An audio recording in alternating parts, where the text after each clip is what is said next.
बिस्मिल्लाहिर्रहमानिर्रहीम। अस्सलाम वालेकुम व्यूअर्स, वेलकम करता हूं मैं आपको अपने चैनल आजाद ग्रीन लाइफ पर। दोस्तों, जिसने अभी लीमू का प्लांट या कोई किन्नू, माल्टा, चकोतरा, इस तरह के जितने भी किसी ने अपने घर में प्लांट लगाए हुए हैं तो यकीनन उनके ऊपर फल बनना शुरू हो चुका होगा। आपने देखा होगा कि पौधे के ऊपर जितने फूल खिलते हैं वो सारे के सारे फूल फल में कन्वर्ट नहीं होते। इसी तरह जितने भी फल, ये छोटा छोटा जैसे ये फल बना हुआ है तो ये सारे का सारा फल जो है ये पौधे के ऊपर नहीं ठहरता। और इसके बाद तीसरा जो स्टेप्स है, वो जब गर्मियाँ तेज़ होती हैं उस वक़्त जब फल कोई तकरीबन 2 से 3 सेंटीमीटर का होता है तो उस वक़्त भी फल गिर जाता है। जब ये फल पकने के करीब होता है तो उस वक़्त भी ये गिरता है।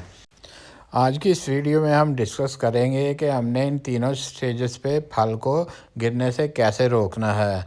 तो दोस्तों, मज़ीद आगे बढ़ने से पहले आप मेरे चैनल को लाइक और सब्सक्राइब कर लें और साथ ही बेल आइकॉन को भी प्रेस कर लें ताकि मेरी आने वाली वीडियो का नोटिफिकेशन आपको फौरी तौर पर मिल सके। मार्च के महीने में सिट्रस प्लांट्स के ऊपर फ्रूट बनना शुरू हो जाता है। इस स्टेज पे दोस्तों सबसे पहले हमने पौधे को खाद देनी है। जो इसको खाद देनी है उसको कैसे बनाना है उसको सीखते हैं। खाद बनाने के लिए दोस्तों ये मैंने अदरक का टुकड़ा लिया है। इसमें आयरन, कॉपर की काफ़ी ज़्यादा मकदार मौजूद होती है जिससे हमारा फल जो है वो पौधे के ऊपर टिका रहता है। आयरन और कॉपर के साथ साथ इसमें पोटाशियम, मैग्नीशियम और फास्फोरस की भी काफ़ी मकदार होती है। इसके अलावा दोस्तों ये मैंने कुछ केले के छिलके लिए हैं। इनमें पोटाशियम की बहुत ही ज़्यादा मकदार होती है। ये बाउल में मैंने आधा लीटर पानी लिया है तो इस आधा लीटर पानी में हम ये केले के छिलके डाल देंगे।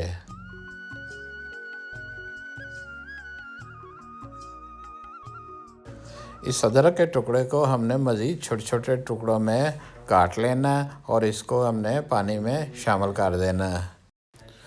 केले के छिलकों और अदरक के टुकड़ों को अच्छी तरह भिगोकर इसको ढाँप देना है। 12 से 14 घंटे तक इनको भिगोए रखना है और इसके बाद हमने इनको अच्छी तरह मैश कर लेना है ताकि छिलकों में पाया जाने वाला जितने भी इसमें विटामिन, न्यूट्रिएंट्स और मिनरल्स हैं वो सारे के सारे पानी में हल हो जाएं। भिगोए जाने के 6 घंटे के बाद भी मैंने एक दफ़ा इनको अच्छी तरह मैश कर दिया था ताकि छिलके में पाए जाने वाले मिनरल, न्यूट्रिएंट्स अच्छी तरह जो है वो पानी में शामिल हो जाएं। और उसके बाद 12 से 14 घंटे के बाद भी आपने इनको अच्छी तरह मल के इनको ज़रा अच्छी तरह आपने मैश कर लेना है। और इस तरह दोस्तों सारे के सारे मिनरल, न्यूट्रिएंट्स और विटामिन जो है वो पानी में शामिल हो चुके हैं। अब ये मैंने दूसरा बाउल ले लिया और ये उसके ऊपर स्ट्रेनर रख दिया और इस स्ट्रेनर के ज़रिए हमने जो मटेरियल तैयार किया है वो सारे का सारा जो है ये लिक्विड वाटर हम छान लेंगे। और ये ऊपर जो हमारे पास छिलके बच गए हैं इनको हम कंपोस्ट बनाने के लिए इस्तेमाल करेंगे। और इस तरह दोस्तों हमारी लिक्विड फर्टिलाइज़र जो है वो तैयार हो चुकी है। तो अब इसको इस्तेमाल कैसे करना है वो देखेंगे। दोस्तों अब मैं अपने टॉप रूफ गार्डन में आ चुका हूँ। तो इस तैयारशुदा फर्टिलाइज़र को हम अपने पौधों में डालेंगे। दोस्तों ये तैयारशुदा फर्टिलाइज़र ना सिर्फ हमारे पौधे को बूस्ट देगी, इसके अलावा उसके ऊपर आने वाला जो फ्रूट है वो भी बहुत ज़्यादा ग्रो करेगा और साइज़ में भी बहुत ज़्यादा इजाफा होगा। इस लिक्विड फर्टिलाइज़र को इस्तेमाल करने से पहले पौधे के हर तरफ अच्छी तरह गोडी कर लेनी है ताकि मिट्टी जो है वो नरम हो जाए। अगर कोई पौधे के तने के इर्द गिर्द कोई घास या दूसरी जड़ी बूटियाँ हैं तो उनको भी निकाल देना है। इस लिक्विड फर्टिलाइज़र को हम बिल्कुल तने के साथ मिलाकर डालेंगे। इस तरह पौधे की जो इब्तदाई जड़ें हैं वहाँ भी फर्टिलाइज़र पहुँच जाएगी। इब्तदाई जड़ें बिल्कुल तने के साथ अटैच होती हैं। यहाँ से जड़ों को भी मजबूती आएगी और तने को भी मजबूती आएगी।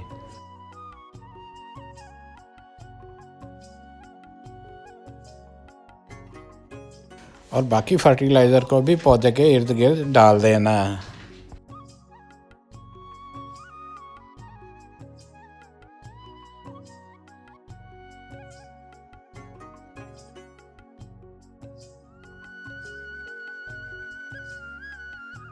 लिक्विड फर्टिलाइज़र डालने के बाद हम पौधे को खुला पानी लगा देंगे ताकि जो हमने खाद डाली है वो डाइल्यूट हो जाए।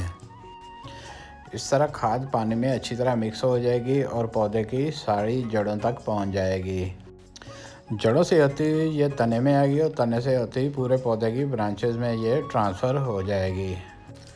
इस तरह सारे पौधे को बहुत से नए न्यूट्रिएंट्स, मिनरल्स और विटामिन्स मिलने की वजह से इसका जो फल है वो गिरने से बचा रहेगा और उसमें ग्रोथ भी बहुत ज़्यादा हो जाएगी। 2 दिनों के बाद ही पौधे के फ्रूट में काफ़ी बेहतरी आ चुकी है। इनका जो पैरेट कलर था वो गहरे ग्रीन कलर में चेंज हो चुका है, जो इस बात की निशानी है कि इनकी ग्रोथ बेहतरीन हो रही है।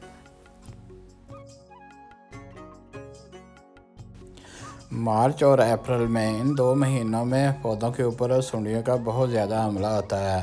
तो अगर आपके पौधे के ऊपर फूल जो हैं वो फल में कन्वर्ट हो चुके हैं तो उस वक़्त आपने पेस्टिसाइड का स्प्रे कर देना है। मई और जून के महीनों में गर्मी बहुत ज़्यादा हो जाती है। टेम्परेचर बहुत ज़्यादा होने की वजह से आपने पानी जो है बड़ा ही मुनासिब मेंटेन रखना है। अगर बहुत ज़्यादा पानी देंगे तब भी फल झड़ जाएगा, या बिल्कुल पानी नहीं देंगे, मिट्टी खुश्क हो गई तो तब भी फल झड़ जाएगा। तो आपने इतना पानी देना है कि मिट्टी में बस नमी रहे। बरसात के मौसम में भी आपने पानी को मेंटेन रखना है। बहुत ज़्यादा पानी जो है आपने पौधे में खड़ा नहीं रहने देना। इसी तरह दोस्तों, नवंबर दिसंबर में जब फल पकने के करीब होता है उस वक्त भी आपने कोशिश करनी है कि आपके पौधे के नीचे मिट्टी जो है वो खुश्क रहे। इस तरह दोस्तों आपका तैयार हुआ फल जो है वो भी गिरने से महफूज रहेगा।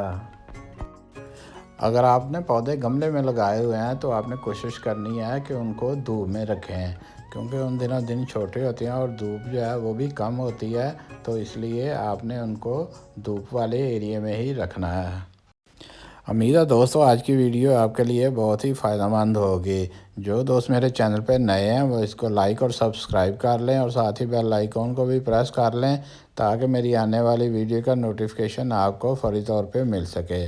मिलेंगे नेक्स्ट वीडियो में। ओके, अल्लाह हाफिज़।